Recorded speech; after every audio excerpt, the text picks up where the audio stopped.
A personal disaster response plan, go to the County Emergency Management website. There are ideas and suggestions and links to other government agencies. The exclusive KOFO Weather Center forecast. Tonight clear, the low 55. Tomorrow sunny with a high of 81. Tomorrow night clear, the low 56. Wednesday sunny with a high of 84. And now it's time for the Pizza Time Kent Kessinger Show with your host, Bob Johnson. I'm Sean Torres, KOFO News. KOFO, your sports source for East Central Kansas, welcomes you to the Pizza Time Kent Kessinger Show. You're invited to join us live at Pizza Time in downtown Ottawa for food and drink specials as we talk OU Braves football with head coach Kent Kessinger. If you can't join us live, we invite your questions for Coach K via Facebook or Twitter at KOFO Radio or email KOFO@KOFO.com. Now, here's your host of the Pizza Time Kent Kessinger Show, Bob Johnson. Welcome in to the Pizza Time Kent Kessinger Show here on 1220 and 103.7 FM. It is our weekly sit-down to talk Ottawa University Braves football, and joining us, as always, is head coach Kent Kessinger. Coach, welcome in. How you doing, Bob? I'm doing all right. Other than sounding like Barry White, I'm doing all right. Well, good deal, good deal. How was your weekend? Well, you know, it was all good. There was this trip to Nebraska, though, that, it was okay, but it was left a little bit to be desired in some spots. Maybe the drive there and the drive back maybe wasn't so bad for you. Scenery and everything. Well, yeah. It was the in-between parts that wasn't so great. Well, it's... There were some bright spots. There were some. It wasn't all bad. No, you're true. There wasn't. We had some really good things that I think that we did on Saturday, just not near enough. Unfortunately, the Braves fell by the final score, 24-6 to Concordia. One thing walking away from that game, and I could almost say the same for Week 1 against Northwestern College. I never got the feeling that those two teams were better than Ottawa University.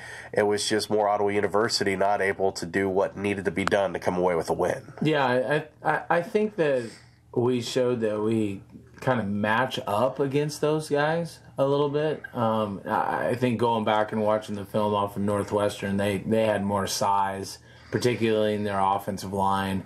Than we were going to be able to handle. But, from some of the other positions, I thought that we matched up well. And that's why I think that we did so well offensively in that game. And then our defense, I thought, against Concordia, you look at the score and you got to remember that we gave up an interception for a touchdown. We had a short field after not fielding a punt that led to another touchdown. I mean, they started on the 30-yard line or something like that going in. So there's two scores right there that now makes it more of a 10-point game. Our defense maybe gave up 10 points, blocked a field goal and stuff. So really, I thought our defense played really, really well. Very, very improved over the first week. I would certainly agree with that. Did not give up as many big plays as they did in Week 1. And really, the only big play was the first touchdown for Concordia was a 24-yard touchdown run where they lost containment. Yeah, we just missed one of our run fits. It kind of hit up the middle, and one of our safeties was supposed to be down, overran the play. The guy cut back against him, and that was a poor angle. Then part of the run fit philosophy that they were employing in that scheme. But it was really, as opposed to what we saw in Week 1, it was an extremely, extremely vast improvement. What was really shocking to me was how easy the offense went down the field in the first drive to score. And then after that point in time, just couldn't do anything against Concordia to get into the end zone. Yeah, we just really never got into rhythm. The first thing that we had is, as we looked at, that first drive, is we made a couple plays on some third downs in order to keep the chains moving. And then Connor Byers makes an excellent check at the line of scrimmage. We had we had a little RPO kind of a double move set up, and it wasn't going to be there because they actually got into the best defense they could probably get into to stop it. Connor recognized that, checked to a fade route to Mauricio Uribe, and played a really good pitch and catch, put the ball in a perfect spot. Mo went up and got it and came down with the score. One positive, though, off of the offensive game, again, was James Reeder continuing to run the ball really well as a freshman. Got close again to 100 yards rushing, and really looked like he was either just a broken tackle away or a block away from taking it to the house. Yeah, he did really good job. I mean, he had about 90 plus yards, 90, 91, 94, somewhere in there, that range. But he also led us in receiving, too. He had 6 catches for 33 yards, and so his total offense was well over 100 yards. He was been a great contributor for us. It was nice to get Ethan Paul Davis kind of going a little bit, too, in the rotation, having been out for as long as he was. But James has been a bright spot for us, and we're going to continue to work with him. He's young. He needs to get stronger a little bit. There's some things that he can do to refine his craft, but he's got a lot of tools to work with, that's for sure. And that's one thing that I don't want to repeat words by saying surprising, but there seems to be tools out there on the offense. It's just right now not clicking.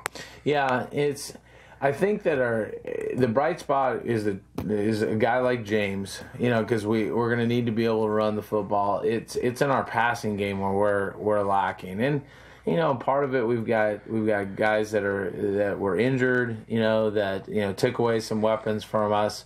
We're still waiting on a receiver to get cleared through eligibility. We're just waiting on a transcript that has not been here, and that's affected us too. Where we've got some younger guys that are still learning right now, trying to make plays, and so we just need to get those guys up to speed. And you got a new guy coming into a system like we do with some of our receivers. It makes that learning curve, learning the offense, learn how to run routes, learn to all that stuff about the college game, that's going to slow you down. So as long as they keep on progressing, and I thought there were some things they did better this week, the young guys did better this week than they did the week before. I think that we'll start to see that all start to hum pretty good. We've got conference play opening up here and just coming up on Saturday with Friends. So obviously it's going to be a tough one having to go to their place. We're going to discuss this a little bit more when we come back. We want you to stay with us here on the Pizza Time Kent Kessinger Show as we will talk with Coach about Friends. We'll also joining us a little bit later on, we're going to have the offensive and defensive coordinators for Ottawa University joining us. Thomas Pearson and Curran White will be on the show making their first appearances, so that should be exciting. It should be. It should be. And I promised 4 questions for Coach, but maybe we're going to have to play 4 questions with the coordinators. That will be good. Break them in. I think, I guess sometimes you just got to throw them into the fire. Well, that's kind of the way it has to happen sometimes. Yeah. And if they can pull this off, then, hey, we know that we could have them back. They would be solid backups. Definitely. You got to build depth. Always building team depth. That's right. That's why there's nobody behind me. That's right. Irreplaceable. That's what I am. We'll take our first break. When we come back, we'll talk with Coach about this weekend's matchup with Friends. You're listening to the Pizza Time Ken Kessinger Show on 1220 and 103.7 FM KOFO. When you do it right, people notice. Take Ottawa's own Pizza Time. A perfect score on Yelp. Well, listen to the reviews. Jack C. said, "This is my favorite lunch location. It's a must-stop every time I'm in town." John R. from Washington, D.C. comes to Pizza Time whenever he's in town and says they never skimp on the toppings and the crust is made from scratch. Service is excellent and the delivery time is super fast. Read it for yourself at Yelp or TripAdvisor or check them out on Facebook. Pizza Time does it right. Dine in, carry out, delivery, all you can eat lunch buffet too. 785-242-TIME. A college education means more today than ever before. And that's why Ottawa University strives to equip our students with with the education needed to enter the workforce prepared to make an impact. With the addition of engineering, Ottawa University now offers 22 majors at the campus in Ottawa, Kansas, with even more programs available online.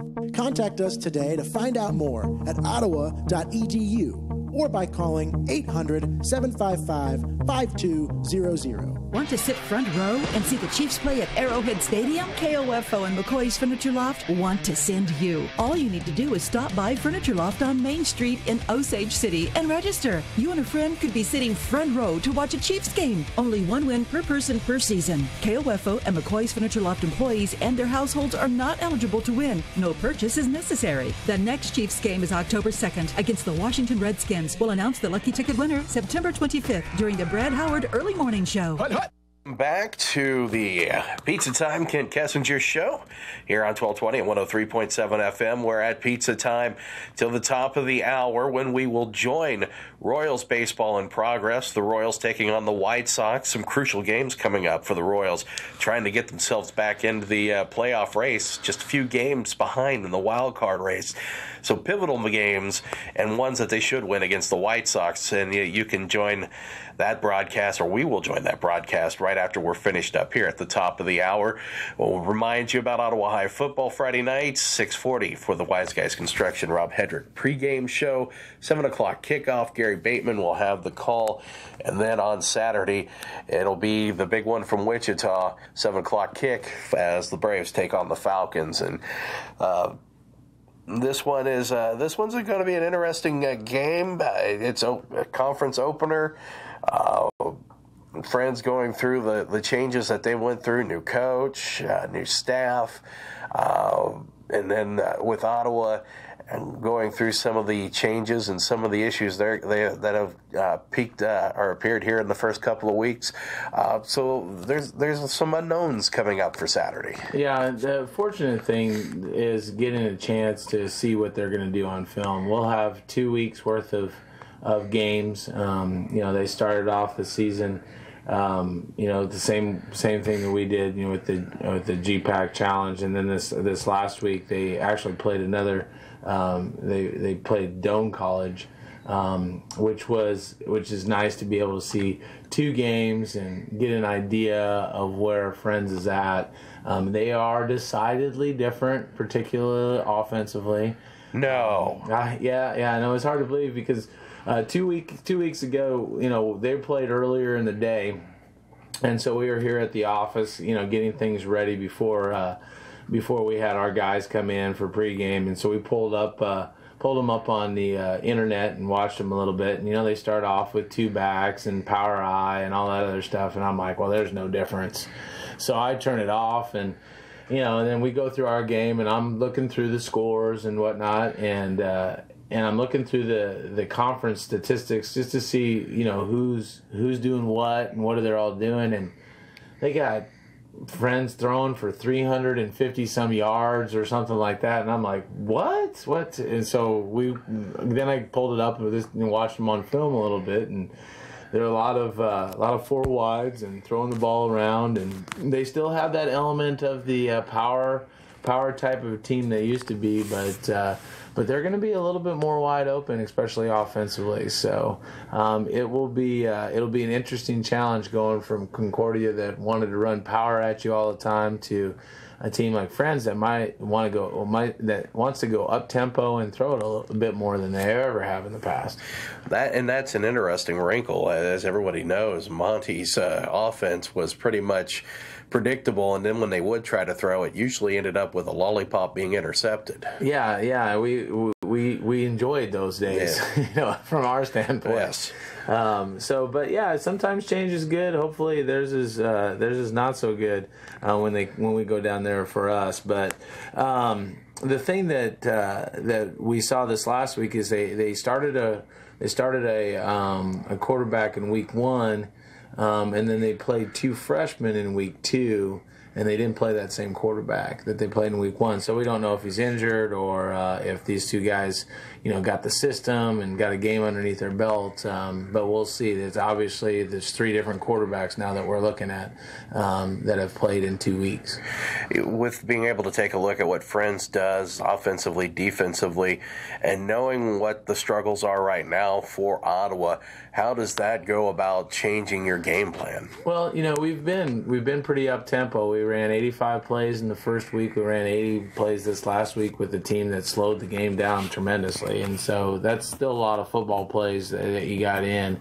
We might have to go to the point where we become a little bit more ball control. Run game has been good for us. That takes a little bit more time. But we can still be up tempo and run the football. In the past, teams like Oregon, they were predominantly a run football team. They go up tempo. Auburn, up tempo. Clemson, again, up tempo, run orientated. Those are Division I schools that you guys see on Saturdays, on the weekends, and still running the football and going fast. We may need to do that. We may need to see how our defense is and change up tempos, and that's what we've been working on for the last couple of years. This year we've done a little bit of it with some motions and movements and stuff, and we're getting into adding more of that week to week to be able to throw off some of our tendencies, but also to make defenses think a little bit. So from the offensive standpoint, we might need to change tempos, keep our defense off the field a little bit if they're throwing the ball all the time. If they're trying to go fast, maybe give them a little bit of a break. We can't end up with 3 and outs. We have to be able to have sustained movement of the ball. But then defensively, we just, I think it's going to be where our secondary is going to get the test this week as opposed to up front. One thing that I noticed, especially this last week with Concordia, the backs seemed like they did a good job of catching the ball. And is it a possibility of maybe extending the run game by swinging it out a little bit more? Yeah, we might look at things like that. One of the things that I've done in the past is used a screen game, used hitting our backs. I've always liked trying to get running backs in an open space. And we do a lot of things within our passing game with that already, free releasing backs, and then side adjust throws and stuff, and which has really been successful for us for many years now.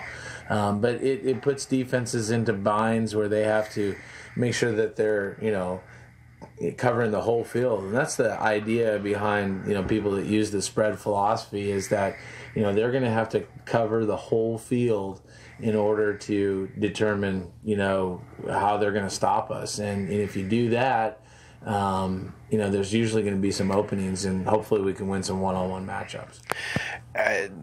To me, it's going to be key here for this offense to get some success early, but to keep rolling with it and not be back on their laurels. And I think that's all going to start back with the quarterback position and then move up into the line.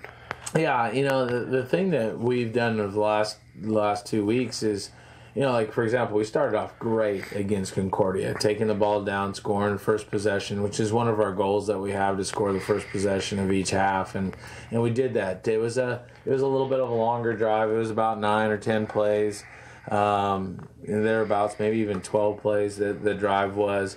But then we found ourselves in a couple situations where we had scoring opportunities that we didn't come away with any points because we throw an interception in the end zone.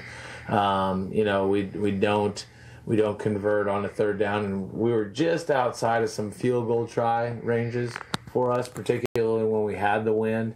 That didn't allow us to get points on the board, but we've got to be able to get more points on the board. Right now, I think we've had a total of 22 points in 2 games. If you look at our statistics, they don't look terrible. I mean, we're averaging over 400 yards a game, but it still comes down to getting points. You got to get in the end zone. That is definitely the key here, and the Braves working on finding a way to do so in a key game this weekend. And Coach, we appreciate you taking your time out, as you always do, as we're going to bring in some of the coordinators and get them some shots here. Yeah, it'll be good I always like sitting back and listening to them talk when you put them under the microscope and see how they go. But I'm excited about this, this weekend. It's always nice to get back into conference play and playing guys, like friends. That usually gets us fired up pretty early. All right, we're going to take a quick break. When we come back, we're going to talk with the offensive and defensive coordinators for Ottawa University, Thomas Pearson and Curran White. We might just throw them both on at the same time and just start slinging questions at them and just kind of peering into the minds of the coordinators, and then maybe throw them off by asking them questions that maybe they're not prepared for. Yeah, when you're doing that, and if I hear something, since we have this handy-dandy cellular device, I might shoot you a question or two just to see if I can throw them off guard too. I think that would be fantastic. Because we don't probably have near enough mics for all of us. Oh, well, I think we can make something happen, but I know I definitely can put together at least 2 mics for the coordinators. There you go. So, all right, awesome. All right, we'll take a quick break. When we come back, we'll be talking with the offensive and defensive coordinators for Ottawa University.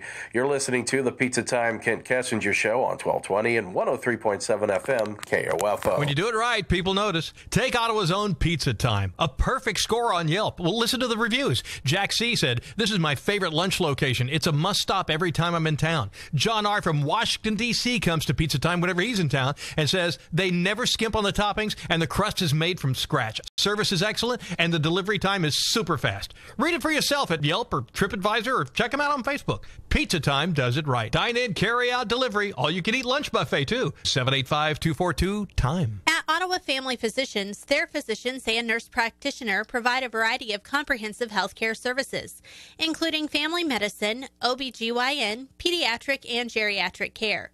Doctors Ransom, Spratt, Gollier, Sinclair, Ogilvy, Nichols, and Simmons offer their services 8 to 5 Monday through Friday and Saturdays from 8:30 to noon.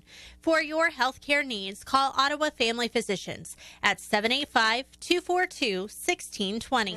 Your home for Kansas City Royals baseball in East Central Kansas is KOFO. Home and away, you can hear all the action in 2017 on 103.7 FM and 1220. Brought to you by our title sponsor, Beckman Motors, and our many game sponsors who make the broadcast possible. Visit these fine merchants who know what it means to be raised royal. Your sports source and home of the Kansas City Royals in East Central Kansas. KOFO. We're giving up, 24 and a lot. So. See, that touchdown shouldn't go on you guys. And we're back here at Pizza Time for the Pizza Time Kent Kessinger Show. And trying to make sure that we have the old radio working properly there so we don't get the feedback. And we'll let the producer here deal with that. Why don't you move that just a little bit out there? There you go. That might work. Or just tear everything up. That's good. That's good too. It's perfect. All right.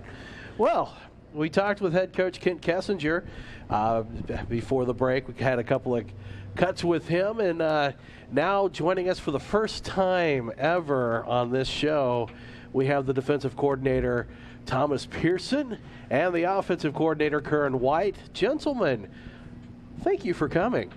Thanks, Bob. Thanks for having us. Yeah, appreciate it, Bob. Good to be on the Kent Kessinger Show. Hey, you don't have to hide the excitement, guys. You can whoop it up a little bit there.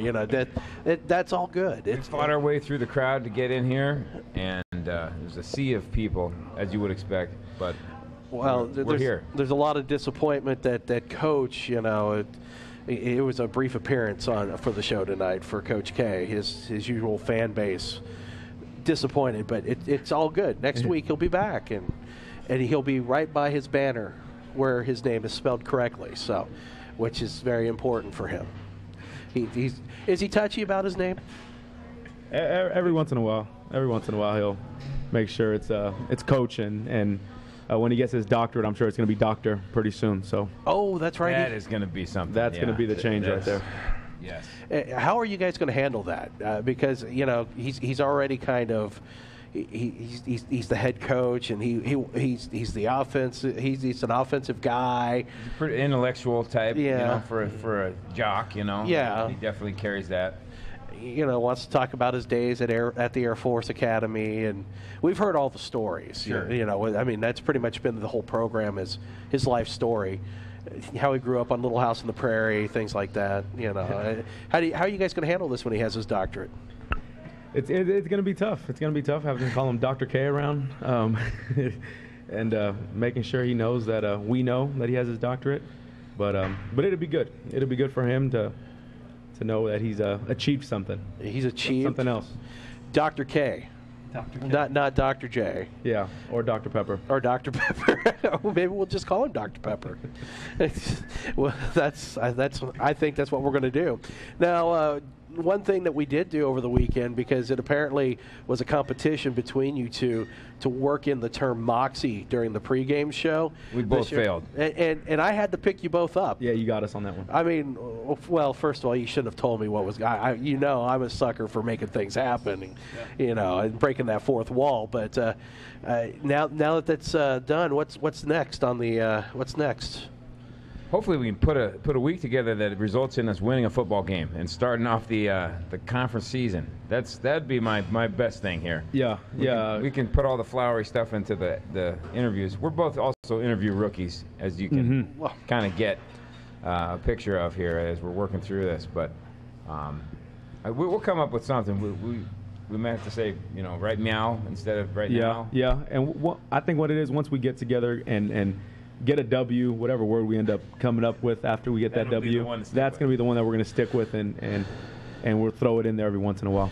It's not that in the first 2 weeks you guys really have been completely outclassed on the defensive side of the ball, Coach Pearson. The first week there were a couple of big plays and that, but really no one walked away saying either week that Concordia or Northwestern was better, and for the offensive side of the ball, Coach White, it's there. It's just, for whatever reason, just can't get into the end zone, and maybe this is the week against Friends where we find the thing to keep you get you into the end zone, kind of like an allergy. You knock it down.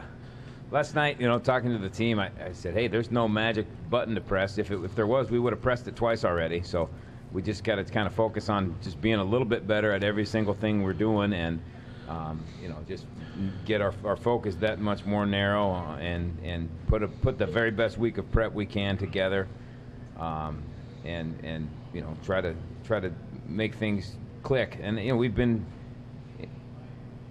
knocking on the door of really putting a good performance together, and we've had a lot of the pieces, but not all of them at once yet. So that's what we're shooting for this week. Well, and some of the issues come down to some injuries and things that have not been able to be that are not under control or by the offensive staff, and so trying to piece it together and figure out what's going to work. It's kind of been a work in progress these first 2 weeks. There's a little bit of that, and I felt like we had a good plan going in.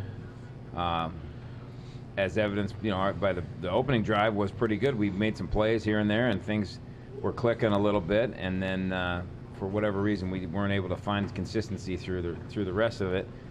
And put ourselves in some bad spots, field position wise, and got to take better care of the football and all those kind of things. But the one thing about football is, you can play a doubleheader in baseball and lose one and win one. You feel okay at the end of the day. Or basketball, you may play Thursday and then lose and come out Saturday and win, and you feel okay about the weekend. Football, you got to just sit on it for 7 more days, and that's the nature of the beast. So that comes with the territory. That's what we're doing. But there's a lot of what ifs, and man, you're kicking yourself for the first couple of days, but by now Monday you're hopefully moved on to the next one and starting to set things in motion to put a good one together on Saturday. That explains my broadcast career. I usually there's a lot of downtime trying to realize how awful I was. So, especially last weekend I got to wait another 7 days before I get another shot at it. So, I understand where you're coming from, Coach Pearson. Week 1 we talked a little bit. The there were a few bits and pieces that there were some issues, but week 2 against Concordia, you guys really did a really good job. And when you break it down, there's really only about 17 points. I think you could say were attributed on the defensive side of the ball. And when a defense can do that, that's not bad. No, I was proud of the way the guys answered the bell every time coming out. If Concordia started a fire, we found a way to put it out. Not giving up sudden change points is something that is a game goal of ours every week. And we did a good job of that.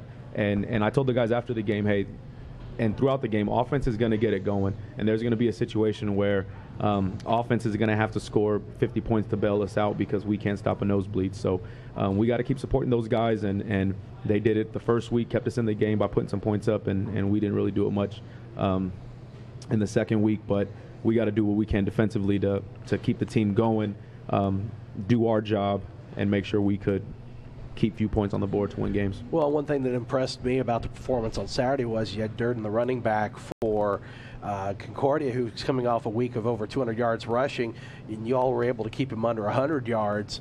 You've got a back that's as dynamic as that is. That's got to be a good feeling. Obviously, a win's much better, but walking away knowing that you were able to do that, it had to be pretty good too. Yeah, there's short-term goals and little statistical goals like that we shoot for, and stymieing him as opposed to what he got away with in week 1 is one of the goals that we had. He was a physical back. He was a solid back. They had a good offensive line, and we knew they wanted to run the ball. So we took it as a challenge to the defense and to the defensive staff to know that we had to put a game plan together, that we weren't going to allow them to do what they wanted to do. And I felt like we were successful at that to an extent. We still gave up that long rushing touchdown, and they still had over 150 yards on the ground. But their star running back was able to be held under 100.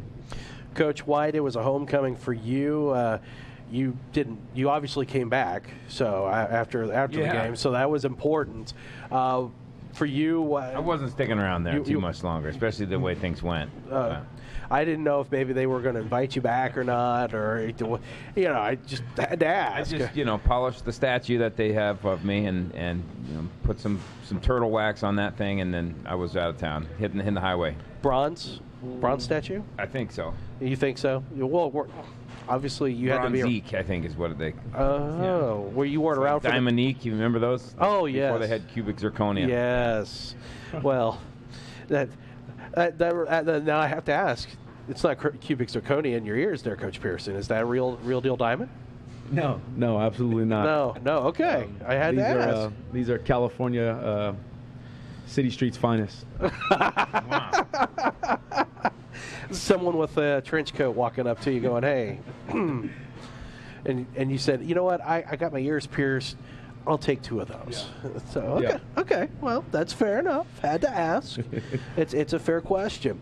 Well, we're going to take a quick break here. When we come back, we're going to talk a little bit about this weekend's game with Friends as conference play opens up. We're also going to ask some questions. We were going to play 4 questions with Coach K, but since he abandoned us, because apparently he's working on his doctorate, or he had to go polish his statue or something. We're going to play 4 questions with Coach Pearson and Coach White. So looking forward to figuring out what that is. Yeah. Would that be 2 questions apiece or 4 questions apiece? Oh, no, you're all going to be involved. So 8 questions. All 4. So it's just whatever you guys want to answer, as long as it's clean. Gotcha. Okay. Because that's the only rule. Actually, there's 2 rules. As long as the police aren't involved and the fire aren't involved, we're good. Good to go. Good to go. All right, we'll take a break. When we come back, we'll talk more about Friends this weekend here on 1220 and 103.7 FM. You're listening to the Pizza Time Kent Kessinger Show. Next time, it's time for pizza. Make it Ottawa's own Pizza Time. 785-242-TIME. Now, put that in your speed dial, and while you're doing it, I'll tell you about the menu. Delicious pizza, of course, with your choice of traditional toppings, or you can get a specialty pie like the meat lovers. There's a taco or buffalo chicken. And speaking of chicken, check out their wings. Not to mention salads, sandwiches, famous cheese bread, and more. Locally owned and operated and proud home to the weekly Ottawa American Legion Baseball Coaches Show. Dine in, delivery, or carry out. Pizza Time. 785-242-TIME. A college education means more today than ever before. And that's why Ottawa University strives to equip our students with the education needed to enter the workforce prepared to make an impact. With the addition of engineering, Ottawa University now offers 22 majors at the campus in Ottawa, Kansas, with even more programs available online. Contact us today to find out more at ottawa.edu or by calling 800-755-5200. Want to sit front row and see the Chiefs play at Arrowhead Stadium? KOFO and McCoy's Furniture Loft want to send you. All you need to do is stop by Furniture Loft on Main Street in Osage City and register. You and a friend could be sitting front row to watch a Chiefs game. Only one win per person per season. KOFO and McCoy's Furniture Loft employees and their households are not eligible to win. No purchase is necessary. The next Chiefs game is October 2nd against the Washington Redskins. We'll announce the lucky ticket winner September 25th during the Brad Howard Early Morning Show.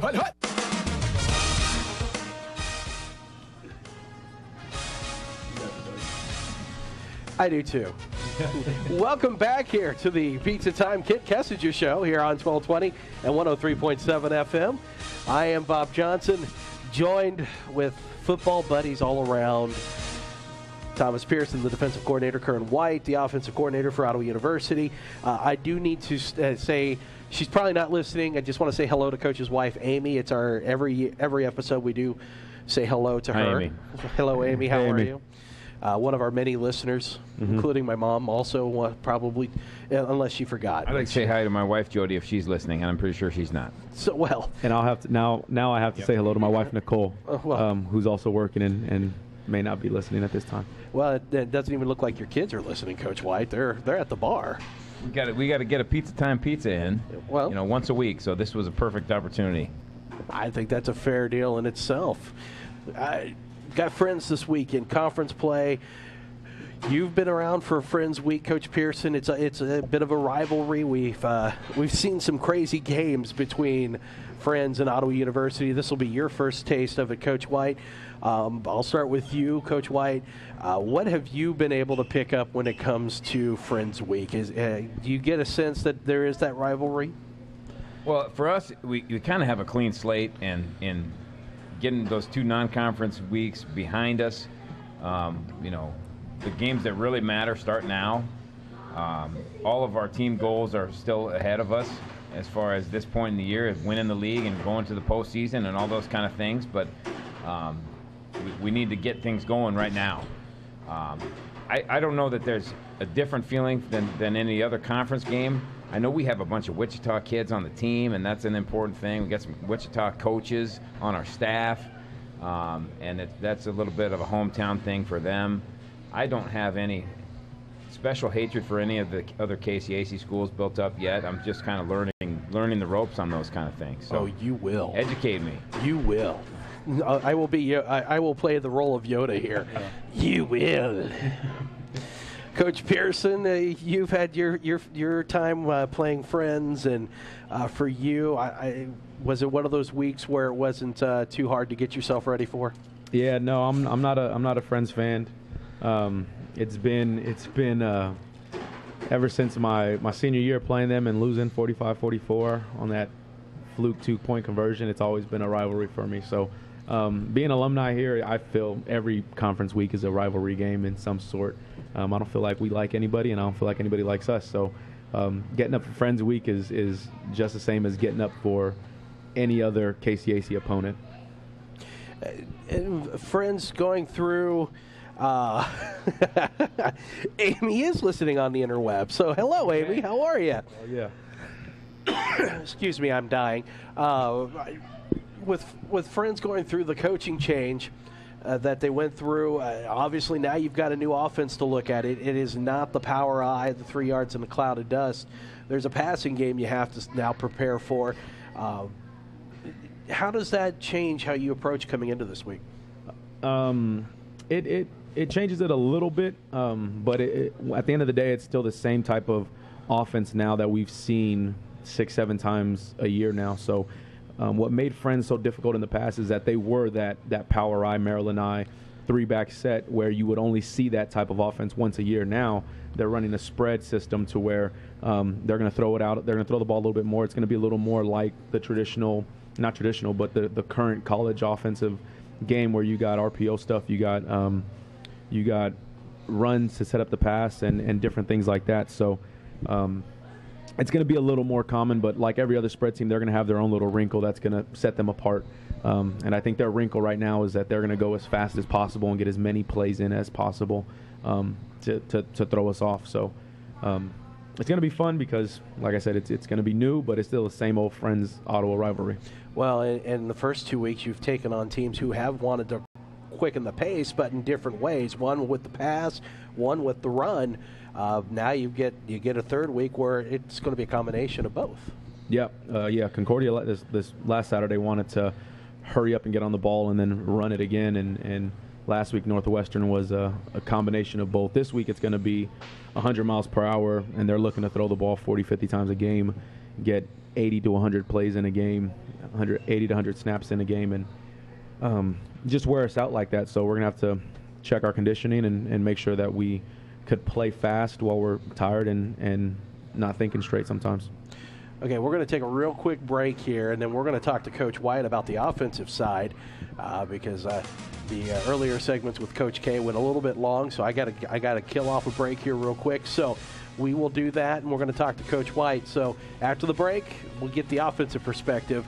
You're listening to the Kent Kessinger Pizza Time Coaches Show here on 1220 and 103.7 FM KOFO. At Ottawa Family Physicians, their physicians and nurse practitioner provide a variety of comprehensive health care services, including family medicine, OBGYN, pediatric, and geriatric care. Doctors Ransom, Spratt, Gollier, Sinclair, Ogilvy, Nichols, and Simmons offer their services 8 to 5 Monday through Friday and Saturdays from 8:30 to noon. For your health care needs, call Ottawa Family Physicians at 785-242-1620. A college education means more today than ever before. And that's why Ottawa University strives to equip our students with the education needed to enter the workforce prepared to make an impact. With the addition of engineering, Ottawa University now offers 22 majors at the campus in Ottawa, Kansas, with even more programs available online. Contact us today to find out more at ottawa.edu or by calling 800-755-5200. Your home for Kansas City Royals baseball in East Central Kansas is KOFO. Home and away, you can hear all the action in 2017 on 103.7 FM and 1220. Brought to you by our title sponsor, Beckman Motors, and our many game sponsors who make the broadcast possible. Visit these fine merchants who know what it means to be raised royal. Your sports source and home of the Kansas City Royals in East Central Kansas. KOFO. We are back here at Pizza Time. You know what? I like to just see the surprised look on your guys' face. Just absolutely can tell that they're not used to this. As soon as the music starts, it's kind of like you got caught with your hand in the cookie jar. I thought you were supposed to like point and do a countdown and. Well, I point, but it's usually not a good thing.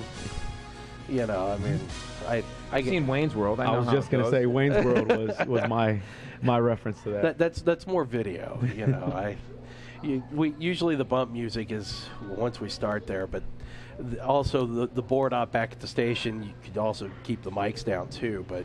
You know, it just depends who's running the board and whether they want to play gotcha or something too. So sometimes it's a fun game to play when you're master of the universe with the radio control board. So. Gotcha.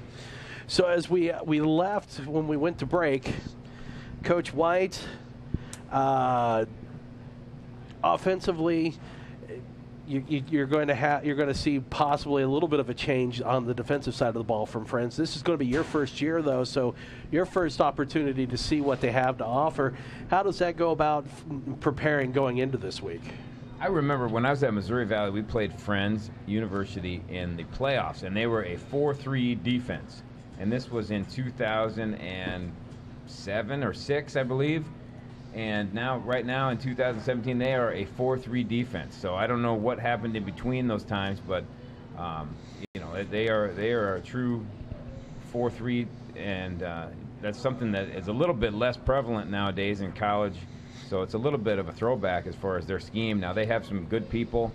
They do some things. They mix up coverages on you. They not a big blitzing, attacking, slanting defense.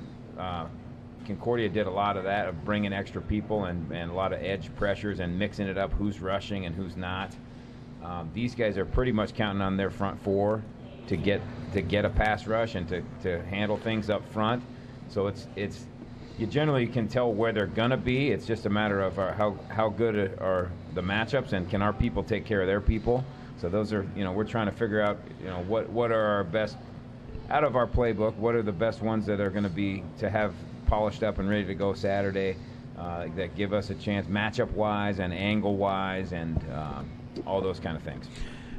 The offense is really at times has, especially this last week, well, and also in the first week, it just seems like it's just a block or just something off. And if they can make that connection, could this be the week where the offense breaks out? We're sure hoping so. And I think that we've had a lot of plays that were almost big chunk touchdown type plays. If we make another block here or miss, make another guy miss there, we haven't really had those big chunks of yardage that kind of take the pressure off of you of having to execute 10 or 12 or 15 times in a row to put a drive together and get points. In general, you got to have a 20-plus yard play in there to move the ball all the way down the field. So, there's no magic formula for those. It's just everybody doing their job and people showing up in the right place at the right time. I've been trying to talk with the O-line, especially about getting downfield, getting out in front of the ball. 8-9 times out of 10, when you do that, it may not pay off. But the one time where we need that one extra block and it happens, that can be the difference in a ball game. And those kind of things can change your season. Well, and changing the season, a win this weekend would really go a long way to doing that. And both of you guys can answer this if you want, because it just seems like that. Just something positive, if just a win, something, and I think it would light this team on fire going forward.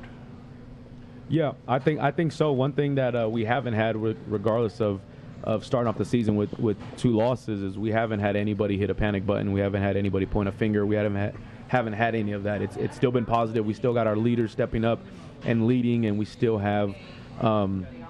Like Coach White said earlier, we still have our entire seasonal goals in front of us. We still have an opportunity to win conference. We still have an opportunity to find a spot in the playoffs. So, and the guys recognize that. And I think the maturity that we have on this team is doing a good job right now. Even though we started off not like we wanted to, they're doing a good job of staying positive, not pointing fingers or anything like that, and continuing to move forward. Coach White, with that being said, do you guys do anything different in practice this week, trying to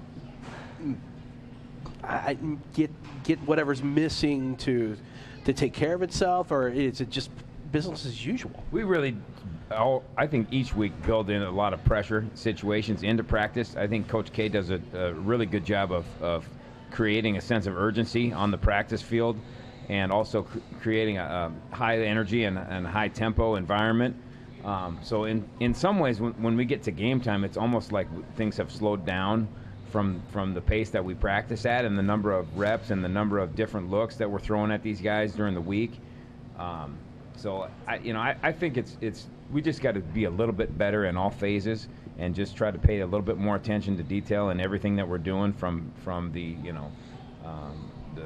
the game plan to the practice, the drills that we're doing. The details that we go over in the meetings, and the effort that the guys are putting in the weight room. It's not anything that needs wholesale changes. I think we just need to keep getting better at what we're doing and keep refining some of these things. All right, we're going to go ahead and scrap our final break. I've been told that we have filler material in there, so we're going to scrap that. We're going to stay here. I do want to remind everybody at the top of the hour we're going to join Royals baseball in progress, so stick around for that. At 8 o'clock we will join the Royals game in progress, and right now we are going to play 4 questions. Now we are preempting the Royals right now. Yeah, we are preempting the Royals. You should feel special. I do. I feel better now. Well, I mean, who wouldn't feel better than preempting the Royals? All right. So the premise of this, we started out as just we wanted to do something different. And it was different. And so it's morphed into many different things that we do on a regular basis during the show. But this week we go back. We're going back to traditional roots, and we're going to ask 4 questions. Now, these questions can be about anything in particular. It could be sports. It could be about stuff in the world. It's open-ended. Now, most of these are going to be sports this week, so I will do that. Usually I try to do something different to get Coach and get him kind of see if Dr. Pepper can get that all taken care of. But so we're going to start out here. True or false, guys? True or false? The Los Angeles Rams drew more fans in London than they did for yesterday's home opener. True or false? Current. That's got to be true if you're bringing it up. True. Correct. Did you see the crowd? I did not see any of it. Was it shallow? It was. Well, it's already in the massive, the Coliseum. Yeah, so. But we are both native Californians. Coach Pearson's an L.A. guy. I'm a Bay Area guy. So he knows what a great football city it is in Los Angeles, right? Yeah, absolutely. They needed 2 teams, didn't they? Yeah. Yeah. Yep, they sure did. All right. So, okay. True, false. That's a good way to start. Yeah, it is. Ease us into this. All right. What is worse, a staph infection or the Cleveland Browns? Ooh. Oh, man. I'm going to have to go with the Cleveland Browns because it just keeps reoccurring year after year. It just doesn't. No love there. I've never had either one. But I'm going to say false. It's not an answer. It wasn't a true false. It wasn't a true false. It was. I will say, as being someone who has had staph in the past, I'm going to go with the Cleveland Browns because at least you can use medication to get rid of staph. Yeah, oh, man. They brought the Browns back. Yeah. The people apparently asked for this. My son watches the draft. He's much more into the draft. He's 10 years old, so he thinks they have some good young potential weapons, and they could have a good defense. That's the only thing I know about the Browns. 10-year-old perspective. Yeah. Well, okay. I like it. He might do Is the kid from A&M is hurt, though, right? The one they drafted high? The D lineman? Yeah, Gary rolled his ankle or something. Yeah, I think that's right. Is that even right, A&M? Who knows? I think so, yeah. They only lost by 3 yesterday, so maybe they're making strides. All right. Okay, so question number 3. Should the New York Knicks organize a GoFundMe before the next NBA season? Apparently, it's the Knicks, the Bricks, whatever you want to call them. Should they get a GoFundMe to help them out through their troubles right now? When I was a youngster in high school, and I used to really like the old Knicks when they had Ewing and Charles Oakley and Anthony Mason. Oh, you mean when John they were winning? Starks, Allen Houston. Those were some fun teams to watch, actually. And I actually remember the OJ thing coming on. It was during the finals. It was Knicks and Houston, I think, were playing, and that was when the OJ car chase came on. But since then, my NBA fact knowledge and following those kind of teams has really waned. So yeah, I'm a Lakers fan, and we haven't been very good the last couple of years. So I've kind of stopped paying attention to NBA basketball recently. Other than Kobe's last game, sorry. Okay, fair enough. So yes, GoFundMe. Yep. GoFundMe, okay. All right, we've got about 90 seconds left before we have to wrap it up here. So real quick, when Ohio State loses, is the whole world a better place? Coach White. I don't even get to follow major college football as much as I should. I just heard that they did lose. It's probably good. Those kind of things are good. But the not that Oklahoma's a little guy, but have some parity, have some balance. It was Oklahoma that beat them, right? Yep. Okay, I'm at least on the right track there. Attaboy. I'm a Michigan fan, so yeah. So anytime Ohio State loses, it's a great day. All right, that is it. That's 4 questions. See, it was real simple. That was a piece of cake. That was real painless. Gentlemen, thank you for joining me and helping out to bring this one across the finish line here this evening. Thanks, Bob. We'll do better next time. Well, you could. I've been saying that for years. I'll do better next time. We want to remind everybody, Saturday, 6 o'clock. Well, it depends on when the Royals finish is when we will get to pregame. Otherwise, kickoff is at 7. You'll hear it here on 1220 and 103.7 FM KOFO. So we'll have Auto University on as soon as the Royals finish Saturday afternoon into the evening. Also reminds you, Friday night, Ottawa High football on 1220 and 103.7 FM. Rob Hedrick's Wise Guys Construction pregame show at 6:40. Gary Bateman with the kickoff at 7. That's going to do it for this week's edition of the Pizza Time Kent Kessinger Show. We'll talk to you next Tuesday night from here at Pizza Time.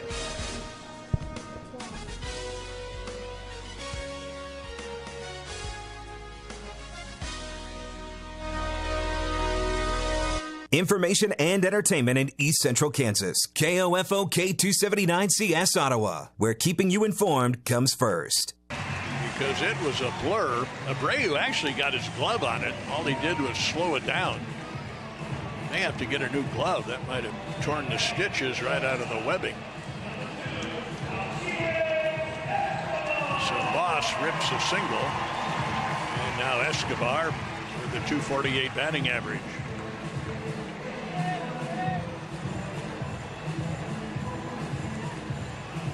So you throw a 3-0 fastball to a very good fastball hitter. You're going to be watching runners spin around the bases, and that's what happened to Lopez after falling behind 3-0. Now deals with Escobar. And the first pitch is a breaking ball, and it's a little bit low, ball 1. Escobar went 6 for 13 in the series against the Twins. Scored 4 times. 2 on, 2 out. And Lopez, after checking the runners, pitches to Escobar, and it's way outside. Well, I told you there are times with his good stuff that he'll fall into a lull and miss the strike zone. That's exactly what's happened here after the single by Hosmer and getting Perez and Moustakas. He made very good pitches to Perez and Moustakas, and then lost his command facing Moss, fell behind 3-0. Moss singled. Now he's 2-0 with Escobar. Next pitch jammed him in a ground ball foul. So 2 balls and a strike. The one thing that Lopez has done, and he's working to the number 8 hitter in the lineup here in the second inning, he's made some very good pitches in on both left-handers and right-handers. His fastball is good enough when he gets it on target and in on a hitter. It makes it pretty tough. His control is not always pinpoint. Now it's outside, and he's 3-1 with Escobar. Yeah, it really seems like he's getting on the side of his fastball, not on top. Get it go down, and he's yanking a little bit, and he's been outside twice when he's tried to hit that corner against Escobar, missing badly. 3 balls and a strike. At the belt and coming to the plate. A fly ball out to right field, and Garcia moves back a few steps and makes the play to end the inning. So Lopez has had to throw quite a few pitches in his first 2 innings, but at the end of 2, it is 3-0 Chicago. This is Ryan Disbro, your State Farm agent in Garnett. Let my office put you in the driver's seat with competitive rates on financing or refinancing your car, ATV, boat, motorcycle, or RV loan, as we're always looking for ways to save you money. And our loans come with total loss debt cancellation, which means you don't make payments on a vehicle you no longer have. Call my office today and let's get started on your vehicle loan needs. 785-448-1660 or visit online at ryandisbro.com. Newcastle Homes in Harrisonville is the largest supplier of modular and manufactured homes in eastern Kansas and western Missouri. Why choose a modular home to fulfill your American dream? Modular is a construction method, not a type of house. The same grade lumber and components are used as in site-built homes. Quality homes designed by you for you. Contact Newcastle Homes in Harrisonville today and start living in your American dream. 800-886-7549 or visit Newcastle Homes online at nch.net. RE/MAX is the official real estate partner of the Kansas City Royals. Why not partner with your local RE/MAX agent, Neva Smith? Neva with RE/MAX Connections has a game plan to get you home. Call your local RE/MAX agent, Neva Smith, today, 785-806-3784, or visit nevasmith.com. Hi, I'm Dr. Chad Meese. I'm excited to be part of the team at Frank Eye Center. Now we have all of your eye care needs covered. From the excellence you've come to expect in ophthalmology from Dr. Frank and Dr. Campbell to the high-quality goods and services from Ed in the optical shop, now I'm providing excellence in optometry. Regardless of your eye care needs, we are here to serve you. We are your one-stop shop for everything your eyes need. Frank Eye Center, 14th and Main, 242-4242, frankeyecenter.com. What's the number one thing you want when looking for a new vehicle? Color, style, price. How about no hassle? That's what you get at Beckman Motors in Garnett. And it makes the color, style, and price even better. Beckman Motors in Garnett. Small enough to know you, large enough to serve you. Tonight's game is brought to you by Folds of Honor. To learn more, visit foldsofhonor.org. 3-0 Chicago to the third, and here's Steve. Thank you very much, Denny. Nicky Delmonico will lead things off facing Jason Hamill. Hamill threw 32 pitches in the first inning, gave up 2 runs, only needed 12 in the second, total of 44, but he did give up a run in that second, and 3 runs on 6 hits, and now a ball well struck by Delmonico, but he yanks it foul down the right field line for an 0-2 count. Delmonico struck out swinging his first time up. Young man out of Knoxville, Tennessee. He set the Sox record. We saw him earlier this year by reaching in his first 13 big league games. How about that? There's the pitch by Hamill, and it's low and in the dirt. 1 ball and 2 strikes. It'll be Delmonico, Avisail Garcia, and then Omar Narvaez. Delmonico was once a member of the Baltimore Orioles organization. He was their 6th round draft pick in 2011 out of a great high school in Knoxville, Tennessee, and there is strike 3 called. Hamill was able to get that 2-seam fastball over in the outside corner, and that is strikeout number 4 for Jason. Delmonico taking it, looking, and it was a 2-seamer. It had late life and just did catch the corner. Well, how about an injury update brought to you by the University of Kansas Health System, official health care provider of the Royals and the athlete in you. A couple of guys in the big leagues. Their season is done. One, a former Royal, Gerard Dyson. We wish him well, but he has something that's much like a sports hernia injury. He'll be done for the year, and that will hurt the Mariners' chances to claim a wild card. There's a ball struck foul by Garcia, and it's strike 1. And Michael Fulmer, the talented right-handed pitcher for the Detroit Tigers, done for the year. He has ulnar nerve injury, but they said he'll be ready to go by spring training next year. Meantime, the Royals' Danny Duffy threw a simulated game today. Looked good. Hamill comes set, brings the 0-1 to Avisail Garcia, who swings and hits it in the gap right center field. That'll drop. Cabrera reaches it, and Garcia will stop at first base with a single. You know, a little bit more on Danny Duffy. He may need to address his elbow issues when the season is over, because the Royals really need him for 2018 from the very beginning. We shall see. Royals trail it 3-0. We're in the 3rd inning of play. Plenty of time left. Chicago White Sox out of it. They are 30 games under 500, 56-86, 30.5 games back of first place Cleveland. Cleveland's winning again, 8-0 over Detroit. Are you kidding me? Man, they are going for their 19th straight win. And that would be one shy of the Oakland A's for the best win mark since 1961, when they expanded the expanded the schedule from 154 games to 162. Narvaez with an 11-pitch at bat his last time up, facing Jason Hamill, fouling off pitch after pitch, and finally singled to center field. The 1-0, and he takes a little bit low. 2 balls and no strikes. 2 home runs, 14 driven in for Narvaez this year, who's been splitting his time at that catcher spot.